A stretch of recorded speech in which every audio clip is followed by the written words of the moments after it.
कहीं आप भी तो इस बात से परेशान नहीं हैं कि आप इतनी मेहनत से और इतने महँगे गेहूँ खरीद कर लाते हैं और वो लाते ही आपके कुछ दिनों में उनमें गेहूँ में घुन, सुरसुरी वग़ैरह कीड़े लग जाते हैं, जिससे आपके पूरे गेहूँ जो है वो वक़्त से पहले ही ख़राब हो जाते हैं और फिर आप उनका यूज़ भी नहीं कर पाते हैं। तो आज आप एकदम बिल्कुल सही वीडियो पर आए हैं। इस वीडियो में मैं आपके साथ बताने वाली हूँ कि आप किस तरीके से अपने गेहूँ को स्टोर कर सकते हैं, जिससे वो गेहूँ आपके सालों-साल तक बिल्कुल भी ख़राब नहीं होंगे और उनमें एक भी कीड़ा नहीं लगेगा। ना आपको धूप में रख सुखाना है, ना इनको आपको कोई दवाई या किसी भी केमिकल का स्प्रे करना है, क्योंकि देखिए हम गेहूँ को कई बार धोकर इस्तेमाल लेते हैं, कई बार हम बिना धोए भी इस्तेमाल में ले लेते हैं। लेकिन अगर हम इनके ऊपर किसी भी तरीके का दवाई का स्प्रे वगैरह कर देंगे तो फिर हमें इसको मतलब जब तक हम इसे अच्छे से वॉश नहीं करेंगे तब तक हम इसका इस्तेमाल नहीं कर सकते हैं। तो बिना किसी दवाई, बिना किसी केमिकल के ही आप अपने घर में बहुत ही आराम से, बहुत ही आसानी से अपने गेहूँ को स्टोर कर सकते हैं, मेरी इस बताई हुई रेमेडी के थ्रू। इससे आपके गेहूँओं में ना बिल्कुल भी किसी प्रकार का कोई कीड़ा नहीं लगेगा, क्योंकि गेहूँ एक ऐसी अनाज होता है जो बहुत ही जल्दी खराब भी हो जाता है और हर घर में इसका इस्तेमाल भी होता है। तो इसको रखने से पहले कोशिश कीजिए कि वो एकदम सूखे हुए हों और उसके बाद आपने इस रेमेडी को फ़ॉलो करना है। शैम्पू को कुछ इस तरीके से आपने इस्तेमाल में लेना है कि आपके गेहूँ बिल्कुल सालों-साल तक खराब नहीं होंगे। आपको इस रेमेडी को एक बार बनाना है और पूरी साल के लिए आप अपने गेहूँ को स्टोर कर लीजिए। आपके गेहूँ में एक भी कीड़ा नहीं लगने वाला है और यहाँ तक कि गेहूँ ही नहीं, आपके चावल हों, दाल हों, हर तरीके के अनाज को आप इसमें रख सकते हैं इस दवा को, और इस दवा से ना किसी प्रकार का कोई साइड इफ़ेक्ट नहीं है। आप इसको बिना धोए भी आप इस्तेमाल में ले सकते हैं, क्योंकि कई बार बारिश का मौसम हो रहा होता है, हमारे पास सुखाने की जगह नहीं होती है, तो हम कई बार बस उन्हें अच्छे से साफ करके और उनको पिसवा लेते हैं। तो इसीलिए मैं आपके साथ एक ऐसी रेमेडी शेयर कर रही हूँ जिसको आप हर तरीके से यूज़ में ले सकते हैं। तो यहाँ पर मैंने एक शैम्पू का सैशे लिया है, आप इसको रेमेडी को ज़्यादा भी बना सकते हैं। अगर आप ज़्यादा क्वांटिटी में गेहूँ को स्टोर कर रहे हैं तो यहाँ पर ये 1 कुंटल गेहूँ के लिए मैं बता रही हूँ आपको कि कितना-कितना आपको लेना है।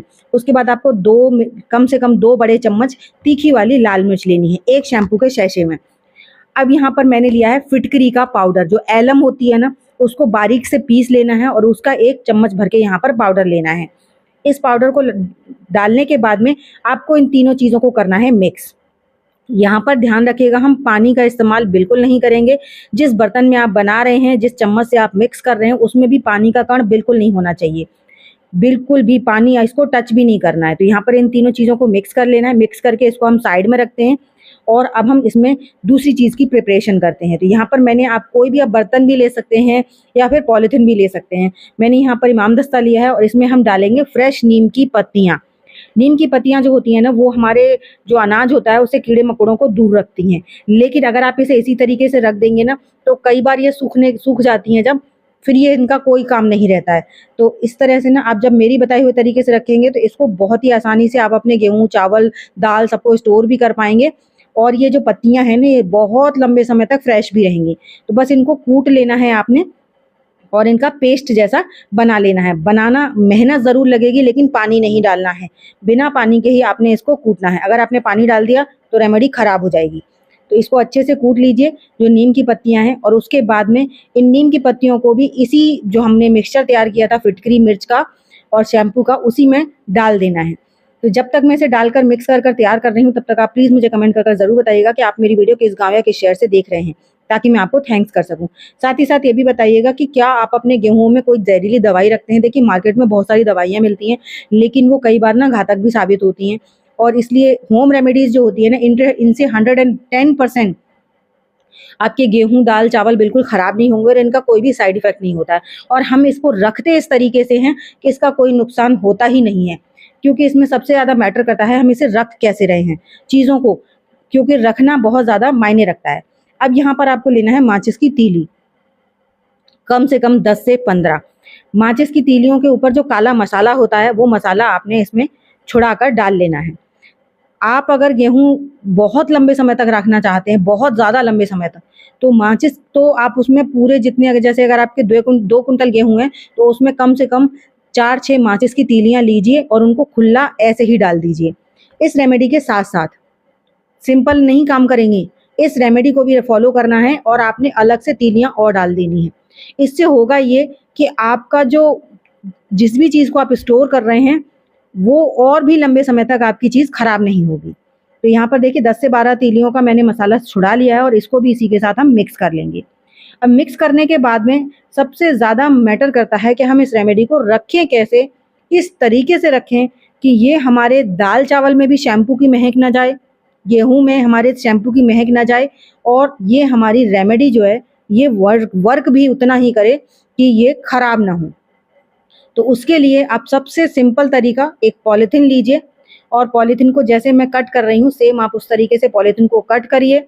पॉलीथीन नहीं है तो देखिए, पॉलीथीन तो सबके घर में होती है, ये कोई ऑप्शन नहीं होगा कि पॉलीथीन ना हो। पॉलीथीन सबके घर में होती है, इसके एवरेज में आप कुछ और नहीं ले सकते हैं, पॉलीथीन ही लेनी है आपको। पॉलीथीन को बस छोटा-छोटा टुकड़ों में कट कर लेना है, और किस तरीके से करना है वो ज़रूर देखिएगा। और अभी तक आपने मेरे चैनल को सब्सक्राइब नहीं किया है तो प्लीज़ चैनल को भी सब्सक्राइब कर लीजिएगा।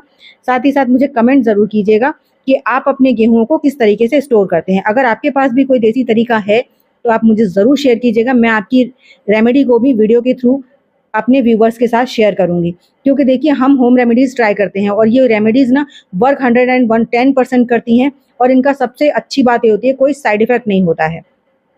तो देखिए, पॉलीथीन के छोटे-छोटे से टुकड़े कर लेने हैं, जैसे मैं कर रही हूँ, और किसी भी एंगल में कट कर लीजिए आप। कहने का मतलब ये है कि हमें इसके ज़्यादा बड़े-बड़े टुकड़े नहीं चाहिए और ज़्यादा छोटे भी नहीं चाहिए। तो इस तरीके से इनको सबको फाड़ लेना है। फाड़ने के बाद में अब आपने जो हमने मिक्सचर तैयार किया था, उस मिक्सचर का हम इन पॉलीथिनों के साथ यूज़ करेंगे।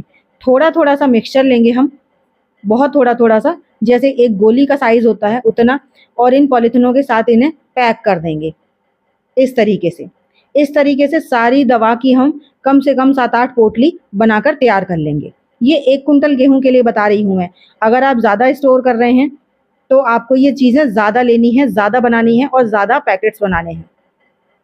तो मैं यहाँ पर 6 से 7 पैकेट तैयार कर रही हूँ, और इसकी ना ज़्यादा बड़ी-बड़ी गोलियाँ भी नहीं बनानी है, मीडियम साइज़ की ही रखिए, क्योंकि हमें इनको बहुत सारी जगह पर यूज़ करना है, इसलिए। और अगर आप इसे बड़ी-सी एक बनाकर रख देंगे तो फिर उतना फ़ायदा नहीं मिलेगा, क्योंकि वो उतनी जगह को कवर करेगी और बाकी जो जगह है वहाँ पर ये रह जाएगी। तो इस तरीके से आपने सारी दवाइयों की पोटली बना लेनी है। अब पोटली बनाकर इन पोटलियों को ना, अगर आपके दाल-चावल हैं तो उनमें रख दीजिए, लेकिन रखने से पहले एक छोटा-सा प्रोसेस और करना है। उसके लिए वीडियो को पूरा देखिए, क्योंकि उससे पहले ये रेमेडी काम नहीं करेगी। अब हमने सारी पोटलियाँ बना ली, अब हमने इन्हें पॉलीथीन में पैक कर दिया है। अब पॉलीथीन में पैक करने की वजह से इनकी महक बाहर बिल्कुल नहीं आ रही है।